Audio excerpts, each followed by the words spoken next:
વડોદરાના માંજલપુર વિસ્તારના ભાજપના ધારાસભ્ય યોગેશ પટેલનું મંગળવારે 2 જૂને નિધન થયું હતું.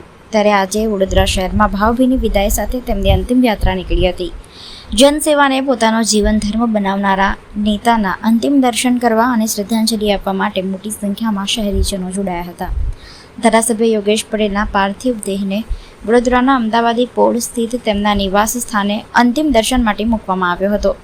તેમના અંતિમ દર્શન દરમિયાન રાજ્યના અનેક ધાર્મિક, સામાજિક અને રાજકીય આગેવાનોએ હાજરી આપી હતી.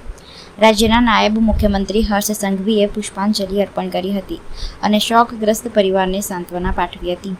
આ દરમિયાન ભાજપ પ્રદેશ અધ્યક્ષ જગદીશ વિશ્વકર્મા સહિતના અગ્રણી નેતાઓએ પણ પાર્થિવ દેહના દર્શન કરી શ્રદ્ધાસુમન અર્પિત કર્યા હતા. અંતિમ દર્શન પૂર્ણ થયા બાદ તેમના નિવાસ સ્થાનેથી અશ્રુભીના માહોલમાં અંતિમ યાત્રાની શરૂઆત થઈ હતી.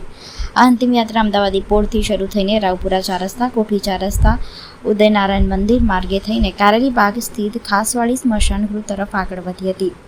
માર્ગ પર ઠેર ઠેર નાગરિકો અને સ્થાનિક વેપારીઓએ પુષ્પવર્ષા કરી પોતાના લોકપ્રિય નેતાને અંતિમ વિદાય આપી હતી.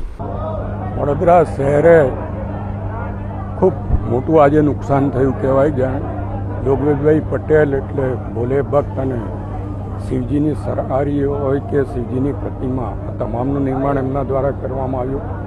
સાથે સાથે જે રીતે સતત 8 ટર્મ સુધી ગુજરાત વિધાનસભામાં એ ચૂંટાયેલા રહ્યા છે, વિધાનસભામાં એમને જે રીતે રજૂઆતો કરીને પ્રજાના પ્રશ્નો ઉઠાવ્યા છે, એમની પાસેથી અમે ઘણું શીખ્યા છે. એમને વડીલ તરીકે, ગુરુ તરીકે અને રાજકીય રીતે પણ એમનામાંથી અનેક વસ્તુઓ ગ્રહણ કરવાની હતી. આજે વડોદરા શહેર અને જિલ્લાએ ખૂબ મોટું કાર્યકર આગેવાન ગુમાવે છે. ત્યારે પ્રભુ એમના આત્માને શાંતિ આપે અને પરિવારને શોક સહન કરવાની શક્તિ આપે એવી પ્રભુને પ્રાર્થના કરું.